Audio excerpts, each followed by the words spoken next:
La Fundación Sol entregó un interesante estudio a la radiografía del trabajo en Chile. El siguiente, mira. Dice este estudio que de una jornada laboral de 8 horas, 3 son para generar salario y 5 para las ganancias del empresario, señala entre otras cosas, ¿no? También esta investigación aborda cómo el modelo chileno deja a las trabajadoras y trabajadores sin tiempo para realizar otro tipo de actividades ajenas a trabajar, incluso el descanso, imponiendo así, dice, una situación no solo de pobreza económica, sino también de pobreza de tiempo. ¿Qué significa esto? Lo conversamos con Gonzalo Durán, académico de la Universidad de Chile, también parte de la Fundación Sol. Gonzalo, nuevamente bienvenido, ¿no? Con tu pizarrita aquí, incluso, ¿no? Muchas gracias, Freddy. Y una serie de números acá, que me imagino es cómo llegan al cálculo esto. Sí, bueno, 3 horas son para el trabajador y 5 para el empresario, claro. No sé. Podemos partir por eso. En el fondo uno puede pensar en una jornada de 8 horas y hacernos la pregunta, ¿con cuántas horas de trabajo se financian los salarios? ¿Ya? Y para llegar a esa respuesta uno puede utilizar la información que publica el Banco Central de Chile a partir de las cuentas nacionales, que es una contabilidad que toma todos los ingresos que se generan en la economía. Y en ese cálculo uno puede demostrar que con solo 3 horas ya se financiaron la totalidad de los salarios en la economía. Y el resto, las otras 5, son para las ganancias del empresario. Esto descontándolo todo, es decir, luego de pagar el arriendo, el agua, la electricidad y todos los otros gastos que involucra un emprendimiento. Eso es la mirada general, lo cual nos da cuenta, en el fondo, los niveles de acumulación que existen en nuestro país por parte, podríamos llamarlo así, de la clase capitalista. ¿Pero esto en todo tipo de empresa o en las grandes empresas? Claro, eso es un cálculo que podríamos llamarle como mirada de totalidad. Pero si uno hace por sector económico va a ser bastante heterogéneo. Claramente aquí vamos a ver que la minería influye bastante en que suceda esta proporción, que como decíamos, para que no se nos olvide, 3 horas y 5. 3 horas para el trabajo y 5 para el capital. Eso significa que si la jornada parte a las 8 de la mañana, cuando el reloj marca las 11, ya se financiaron los salarios. Y el resto de las horas de trabajo es para financiar, en el fondo, las ganancias de quien te está contratando. ¿Y tú dices que la minería hace esto más patente aún? En la minería es todavía más patente. Podríamos decir que en la minería se aproxima más a 7 contra 1, de hecho. Es mucho más agudo. Esto por las utilidades que tienen las empresas mineras. Esto por las utilidades que tienen las empresas mineras, que en algunos casos ellas recuperan la inversión de todo lo que invirtieron, lo pueden recuperar en un año. Imagínate, en un año ya recuperan todo. ¿El pago de impuestos, royalty, todo eso? Incluyendo todo eso.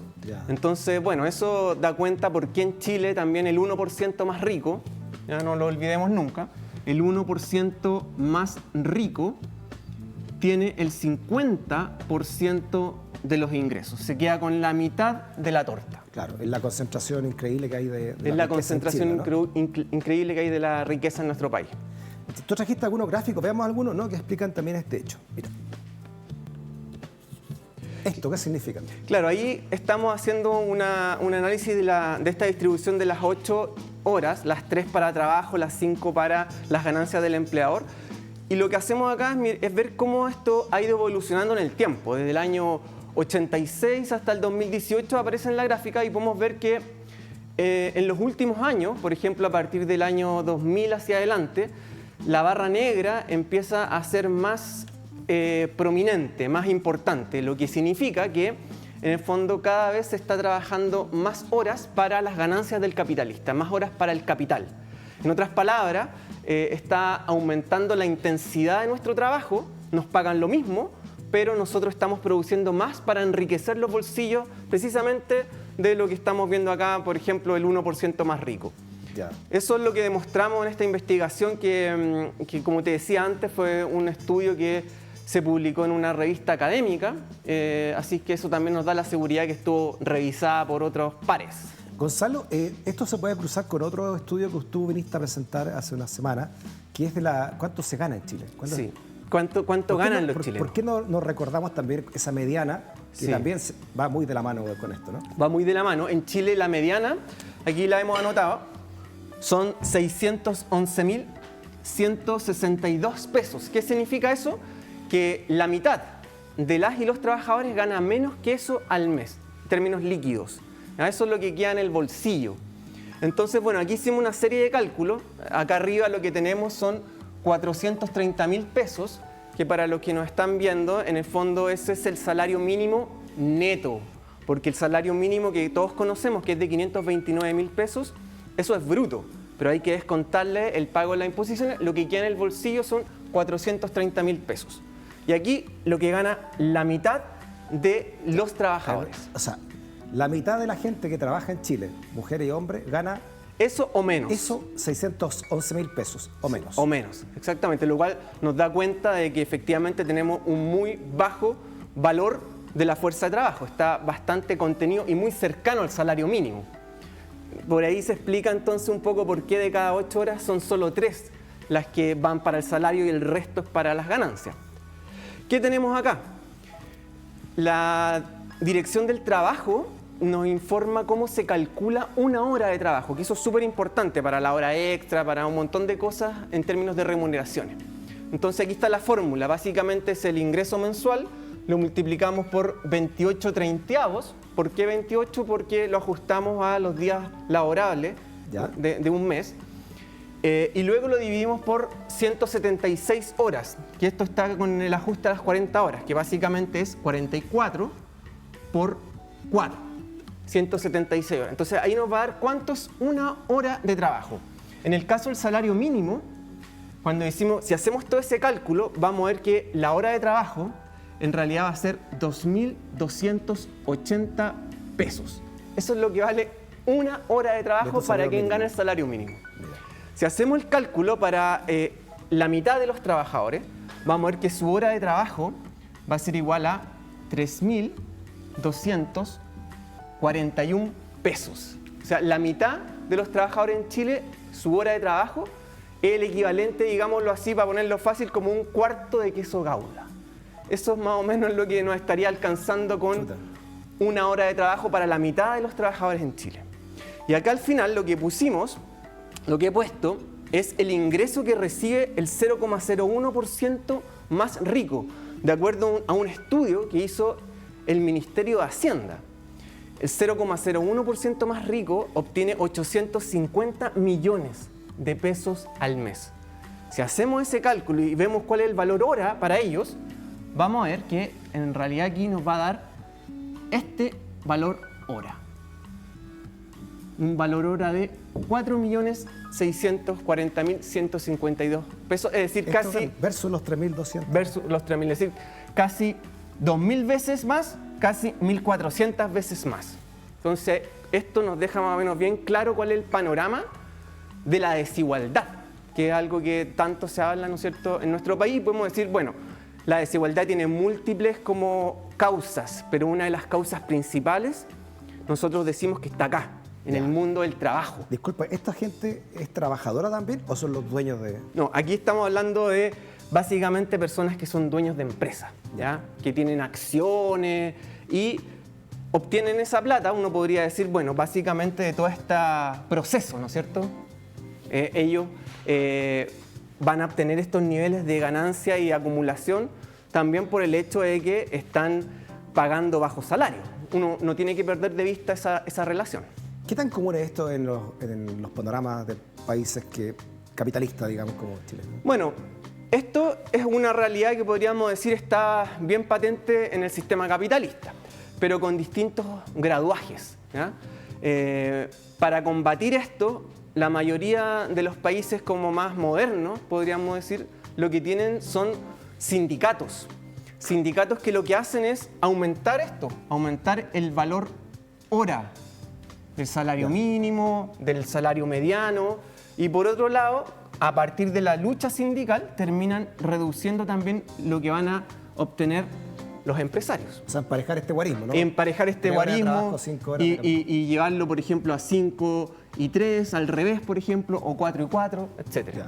Dentro de eso también usted habla entonces acá de lo que se impone como la pobreza del tiempo. ¿Qué significa ese concepto en este estudio? Sí, mira, pobreza de tiempo es otra forma de medir la pobreza. En general, cuando hablamos de pobreza, lo medimos por ingresos. La plata no alcanza para llegar a fin de mes.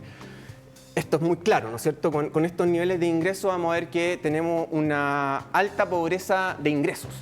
Pero además, nosotros hemos estado investigando sobre la pobreza de tiempo, que significa que las personas no tienen el tiempo suficiente como para consumir ocio, que es algo natural en la vida humana. Exacto. ¿Y cómo calculamos eso? A partir de las horas de trabajo, tanto remuneradas como las horas de trabajo no remuneradas en el hogar, que le cae principalmente a las mujeres.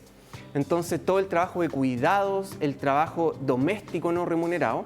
Y con eso vamos a llegar a la conclusión de que, de acuerdo a datos oficiales, en Chile prácticamente la mitad de las mujeres serían pobres de tiempo. Es decir, no tienen tiempo para poder consumir cultura, ocio, y eso le golpea mucho más fuerte a las personas que viven en la periferia de la ciudad. Por los traslados. Por los traslados. Imagínate, yo hago clases en la Universidad de Chile y ahí tengo estudiantes que se demoran 1 hora y media, incluso 2 horas, en ir a la universidad y otras 2 horas para volver a sus hogares. Y eso pasa también con los trabajadores y trabajadoras. Entonces, para ellos, la pobreza de tiempo es mucho mayor. Entonces, se genera un sistema que es bastante regresivo, porque más encima las personas que son más ricas tienen auto y llegan rápidamente a su trabajo, pero no pasa así con la gran mayoría de las familias trabajadoras. Sí. Dentro de todo esto, Gonzalo, ¿qué te parece el debate que hay en torno a las 40 horas, ¿no? Por ejemplo, Janet Jara señaló, nunca lo habían hecho, lo hacen a 2 meses de una elección, y Jara entonces dice esta nota, reflota el informe del Banco Central sobre reformas y desempleo. Dice la verdad que la candidata oficialista Janet Jara profundizó sobre el informe del Banco Central que relacionan las reformas laborales, las 40 horas, la ley Karin, en fin, el aumento también del sueldo mínimo, con las cifras de desempleo. Sí, bueno, para ser bien preciso, lo que hace el informe del Banco Central es un estudio que busca establecer si hay alguna relación causa-efecto entre el aumento en el salario mínimo y la situación de desempleo que tiene nuestro país. No se mete más de fondo en las 40 horas ni en la reforma previsional porque todavía es muy fresco, pero sí lo hace con el sueldo mínimo. Y lo que ellos dicen es que en parte tendría una relación causa-efecto. No es lo más importante, pero sí habría algo de eso. ¿Y qué te parece a ti eso? Primero hay que discutir la metodología. El Banco Central, todos sabemos que no es una institución económicamente neutra en cuanto al pensamiento económico. Es una institución que piensa un mercado laboral que está como en equilibrio, que a los trabajadores le pagan el valor de su trabajo, etcétera. Pero si dejamos de lado eso, igual uno puede hacer varios comentarios acá. Como por ejemplo, el primero que nosotros hemos dicho tiene que ver con cómo es posible que teniendo un escenario como este, como el que estaba mostrando aquí en la pizarra, con estos valores hora, un empresario, básicamente porque le suben el sueldo mínimo, finalmente termina despidiendo de forma masiva a sus trabajadores. Eso debería llamarnos a la reflexión en torno a qué tipo de empresario es el que estamos construyendo acá en Chile. Es un empresario que básicamente busca la competitividad en las empresas a partir del bajo costo de los salarios que ni siquiera alcanza para una vida digna. Es que te lo pregunto básicamente, por eso te hacía si esto era común en la empresa, porque obviamente una pyme, la realidad de una pyme es muy distinta a una empresa minera, ¿no? Exactamente. Donde en la pyme el dueño trabaja codo a codo con sus trabajadores, ¿no? Y de hecho, en los estudios, cuando uno hace esa inspección, Freddy, es muy interesante lo que tú dices, porque es difícil, por ejemplo, que si tú eres una pyme y le vaya a pagar súper mal al trabajador que está trabajando ahí contigo codo a codo. Entonces, muchas veces las pymes pagan un poquito más que el salario mínimo. Y son las grandes empresas las que pagan el salario mínimo. Entonces, esa es la primera reflexión, como una fragilidad estructural por parte de las empresas en nuestro país que ante el menor aumento en el salario mínimo por buscar más dignidad, terminan despidiendo. Esa es la primera reflexión. Y en segundo lugar, podríamos decir, bueno, ¿qué es lo que pasa que habilita que sucedan esos despidos? Y ahí está la debilidad de las y los trabajadores. Porque en otras partes donde hay sindicatos fuertes, esos despidos no pueden llegar y realizarse. ¿Por qué? Porque el sindicato te defiende. Hay una negociación colectiva que te protege ante ese tipo de prácticas. Incluso ramal. El ramal. Y en Chile, lamentablemente, eso no lo tenemos. Y la reforma de las 40 horas no fue solo bajar la jornada, que para nadie creo que va a estar mal que eso pase. Somos un país muy trabajólico. Hoy está bien. estamos 44 recién, ¿no? Sí, 44 recién. No hemos llegado a las 40. No, pero sí lo que metió esa reforma laboral fue que también estableció mucha más flexibilidad del trabajo. Entonces, por decirlo de una forma, como que se la puso en bandeja a los empresarios para que también pudieran generar toda la adecuación, la flexibilidad necesaria, y también uno lo podría ver eso en términos del despido. Falta protección para los trabajadores a partir de los sindicatos. Gonzalo, a nombre del equipo, muchas gracias por esta reflexión que nos deja y esta realidad de este estudio. Muchas gracias, Freddy. Que esté muy bien. También gracias por la sintonía y por ser parte de esta comunidad del pensamiento. Nos encontramos nuevamente mañana en el Living Ciudadano de Vía X. Que esté muy bien. Chao, chao. Oye, increíble, ¿no?